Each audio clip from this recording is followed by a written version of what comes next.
Hello guys, my name is Kamlesh.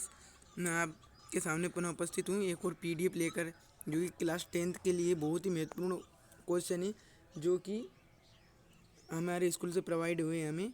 इसमें हमारे जो मोस्ट इम्पोर्टेंट क्वेश्चन है वो बनाए गए हैं, जो कि मैं आपको इस वीडियो में प्रोवाइड करा रहा हूँ।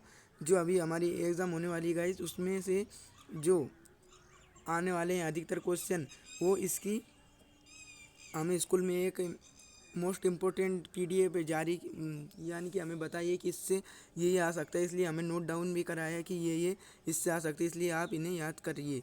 तो गाइस, मैं आपके सामने भी लेकर आया हूँ, जिसमें मैं बताऊँगा कि आपको इसमें से, यानी गाइस इसमें तो 50% आने वाले हैं। जो बोर्ड द्वारा जारी किए गए वो भी इसमें सम्मिलित है, और जो अनुभव से हैं वो भी इसमें सम्मिलित है। यानी कि आधे क्वेश्चन इसमें से आएंगे आएंगे गाइस। जी हाँ, इसमें से सभी क्वेश्चन है गाइस इसमें सम्मिलित। आप इन्हें एक बार ज़रूर पढ़िए, क्योंकि क्वेश्चन कैसा भी आए, बस हमें उसको सोल्व करना है। वो वाले उसमें आए, एक उत्तर में आए, सही जोड़ी में आए, या फिर बड़े आंसर में आए। अगर हमें उसका मेन पॉइंट याद है तो हम बड़ा आंसर भी लिख सकते हैं। तो गाइस, इसलिए इसे आप पढ़िए। तो हम शुरू करते हैं।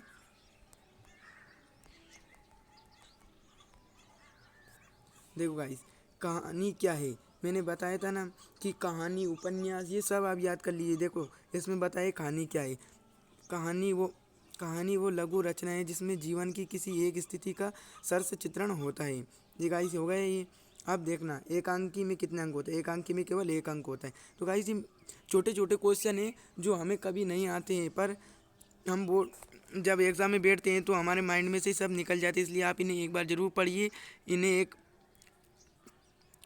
और इन्हें रोज़ रिवाइज करिए। देखो, निबंध की परिभाषा लिखिए। निबंध गद्य की वो रचना है जिसमें भावी विचार एक सूत्र में बंधे रहते हैं।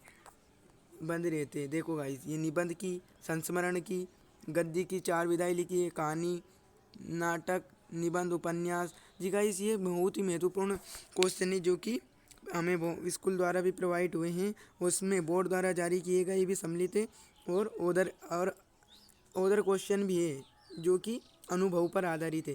कैप्टन की मृत्यु के पश्चात मूर्ति पर किसका चश्मा का बना चश्मा लगाया। कैप्टन की मृत्यु के बाद मूर्ति पर सरकंडे से बना छोटा सा चश्मा लगाया गाइस। देखिए गाइस, ये सारे एक या दो नंबर में आ सकते हैं गाइस, इसलिए आप इन्हें अच्छे से देखिए। इनका स्क्रीनशॉट ले लीजिए आप। ये देखो, नेताजी की मूर्ति कितनी ऊंची थी।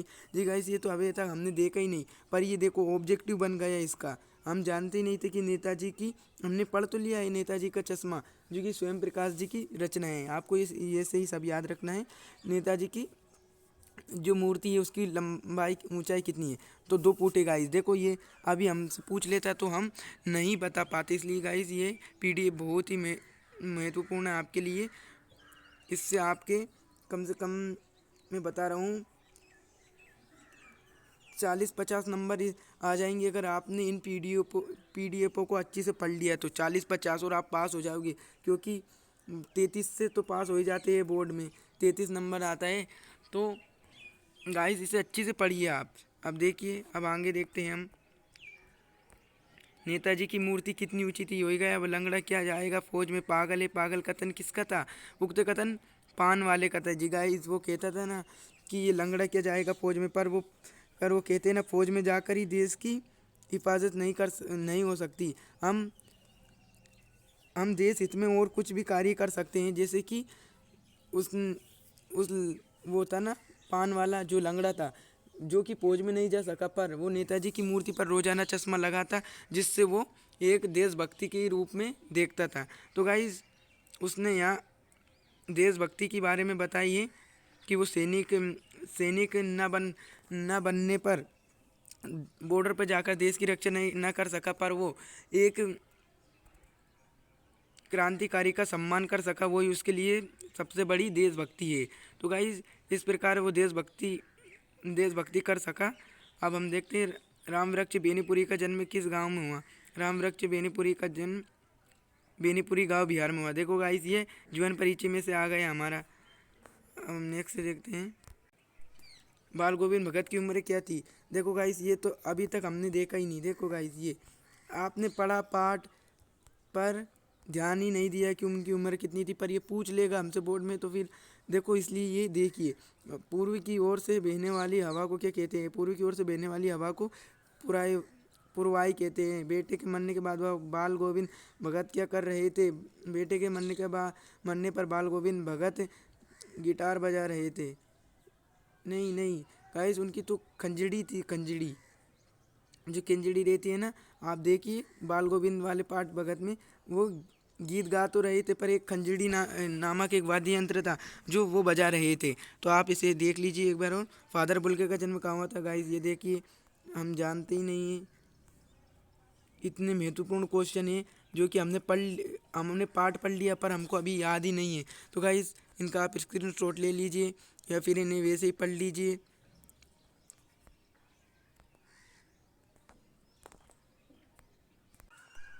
देखो गाइस, अब आगे मनु भंडारी का साहित्य के क्षेत्र में प्रवेश किए कराया गया। ये सारे क्वेश्चन बहुत ही महत्वपूर्ण है, इसलिए आप इनका क्या स्क्रीन शॉट ले लीजिए, स्क्रीन शॉट ले लीजिए।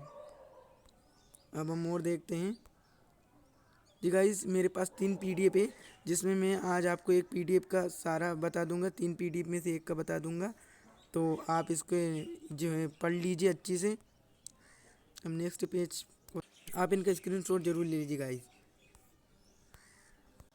जी गाइस देखिए, मनु भंडारी का रंग कैसा था? उनका रंग काला था। प्राचीन काल में स्त्रियों की बोलचाल की भाषा क्या थी गाइस? भाषा प्राकृत थी। ये सारे क्वेश्चन बहुत ही महत्वपूर्ण है, आप इनका स्क्रीनशॉट ले लीजिए, स्क्रीनशॉट ले लीजिए गाइस इनका। देखो, ये शास्त्रों में काशी किस नाम से प्रतिष्ठित है? शास्त्रों में काशी आनंद कानन आनंद कानन नाम से प्रसिद्ध है। बौद्धों और जैनों के हजारों ग्रंथ किस भाषा में लिखे गए हैं? तो गाइस इसका आंसर है, शास्त्रों और जैनों के हजारों ग्रंथ प्राकृत भाषा में लिखे गए हैं। ये गाइस आप इसे ऐसे नहीं पढ़ना चाहते हैं, शॉर्ट में पढ़ना चाहते हैं, तो देखिए हिंदू वेदों की किसकी रचनाएं हैं? ईश्वर की रचनाएं। बस इतना सा पढ़ लीजिए आपका, जिसमें ही आपको बहुत हेल्प मिलेगी। मानव संस्कृति किस प्रकार की है? अविभाज्य है। बस इसे याद कर लीजिए, आप मेन पॉइंट को पढ़ लीजिए। ये अविभाज्य है, जिससे आपका टाइम बच जाएगा। और अब हम आगे देखते हैं। तृष्णा के वशीभूत लड़ती कटती मानवता के सुख के लिए किसने अपना सर्वस्व त्याग दिया? तो किसने त्याग दिया गाइस? सिद्धार्थ। देखो गाइस, जो राजा थे हमारे सिद्धार्थ, वो उन्होंने सब कुछ त्याग दिया था। अब देखो, अब क्या है, हमारे प्रश्नों के उत्तर कितने अंक में देना है? सॉरी, कितने शब्दों में? 30 शब्दों में देना है। गद्य क्या है? गद्य देखो गाइस, अब मैं आपको वैसे बताता हूँ गद्य क्या है। ये इसका स्क्रीनशॉट ले लीजिए आप। गद्य की प्रमुख विधाएं लिखिए। ठीक है गाइस, ये बहुत ही महत्वपूर्ण क्वेश्चन है।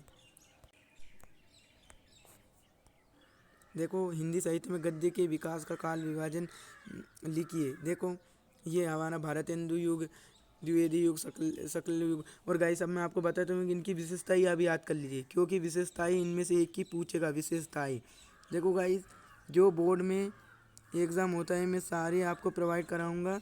इनकी विशेषताएं भी आप याद कर लीजिए, इन सारों की, इनकी सबकी, क्योंकि इनमें से किसी एक की भी पूछ सकता है। अब हम नेक्स्ट देखते हैं। आप ये तो पढ़ ही लीजिए, कोई 2 उपन्यास के नाम एवं उनकी दो लेखकों को नाम लिखिए। ऐसे इसका स्क्रीन शॉट ले लीजिए आप, इनका स्क्रीन शॉट ले लीजिए आप। देखो गाइस, ये आ गया नाटक और एकांकी में अंतर। दी गाइस, मैं आपको बताना चाह रहा था ना कि कैसे लिखना है। तो गाइस देखो, इधर लाइन खींची उन्होंने, इधर इधर। ये गाइस स्कूल में हमको सब बताया जाता है, पर हम ध्यान नहीं देते हैं। देखो गाइस, ये यहाँ से तो गाइस हमको सटासट नंबर दे देगा। जैसे 1 नंबर का है या 2 नंबर का है तो 2 नंबर मिल जाएंगे, क्योंकि वो बोर्ड वाला भी सोचता है कि इस बच्चे ने साफ लिखा है, तो इसलिए कुछ ना कुछ तो कुछ खास होगा इसमें। तो गाइस इस प्रकार वो भले हमारे थोड़ा गलत भी होना, कुछ जैसे जैसे कि हम डिक्टेशन लिखते हैं, उसमें कोई शब्द गलत भी होना, तो वो हमारा नंबर नहीं काटेगा, क्योंकि हमारी राइटिंग इतनी सुंदर लिख के आते हैं। तो वो देखते ही नहीं, सटासट आपकी कॉपी चेक होती जाती है। बस राइट का निशान देखते जाते हैं, हाँ बच्चे ने सही लिखा है। तो गाइस आपको ऐसे ही बोर्ड में लिखना है।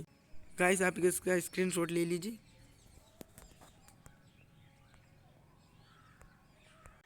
देखो गाइस, रेखा चित्र और संचरण में अंतर मैंने बताया था ना पहले आपको कि एकांकी ने सारे जो जितनी भी गद्य की विधा है उसमें अंक अंतर तो आप सभी याद कर लीजिए। अंतर अंतर आप सारे याद कर लीजिए, वो किसी में भी पूछ सकते हैं। तो यहाँ हमें प्रोवाइड है आत्मकथा और जीवनी में अंतर। आप इसका स्क्रीनशॉट ले लीजिए। ये देखिए, आप इसका स्क्रीनशॉट ले लीजिए। आप इसका स्क्रीनशॉट ले लीजिए गाइस। आप ले लिया होगा आपने स्क्रीनशॉट। अब इसका भी स्क्रीनशॉट ले लीजिए, इनका ले लीजिए। राम वृक्ष बेनीपुरी मन्नू भंडारी एवं बृहदंत आनंद कौशल्यान की दो रचनाओं के नाम लिखिए जी गाइस।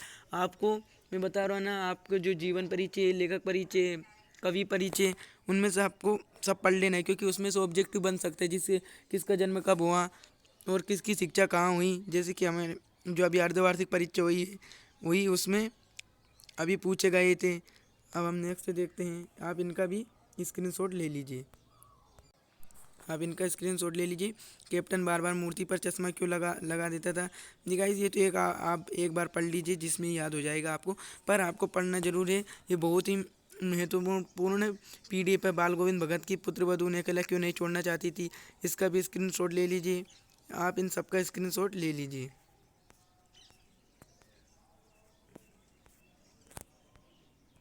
जी गाइस, आप इसका स्क्रीनशॉट ले लीजिए।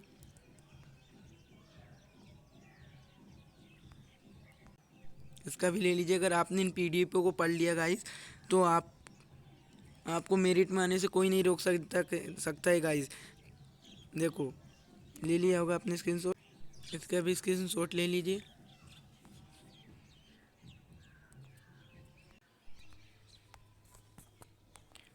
जी गाइस, आज के लिए बस इतना ही। बस आज मैं 34 प्रश्न लेकर आया हूँ PDF 1 का भी 3 PDF है मेरे पास। अभी 2 बची है, अभी 2 और 3 बची है। ये वाली बची है, इसको एक मैंने आपको प्रोवाइड करा दी है, जिससे आपको बहुत ही हेल्प मिलेगी गाइस। क्योंकि बोर्ड में आपके 32 ऑब्जेक्टिव पूछे जाने हैं, जो कि हमारे लिए बहुत कठिन कार्य है। इतने अगर ऑब्जेक्टिव में अगर क्वेश्चन पूछता है तो क्वेश्चन में हमें 2 नंबर खाए तो 2 मिल ही जाते हैं। हम कुछ ना कुछ तो लिख ही देते ना। अगर आपने ऑब्जेक्टिव में अगर एक भी गलत करा तो आपका नंबर कट हो जाएगा गाइस। और इस प्रकार हमारे जो ऑब्जेक्टिव है उन्हें बहुत ही ध्यान से पढ़ना है, इसलिए आप क्वेश्चनों को भी पढ़िए। और जो हिंदी के पहले पार्ट में, यानी कि पहली उसमें लिस्ट में दिया होगा कवि के नाम, किस कवि ने क्या रहा, किस पार्ट को लिखा है, विधा क्या है, ये सारी जानकारी उसमें दी है गाइस। तो मिलते हैं नेक्स्ट वीडियो में। अगर वीडियो अच्छी लगी हो तो इसे लाइक करिए एंड सब्सक्राइब करिए। Thanks for watching.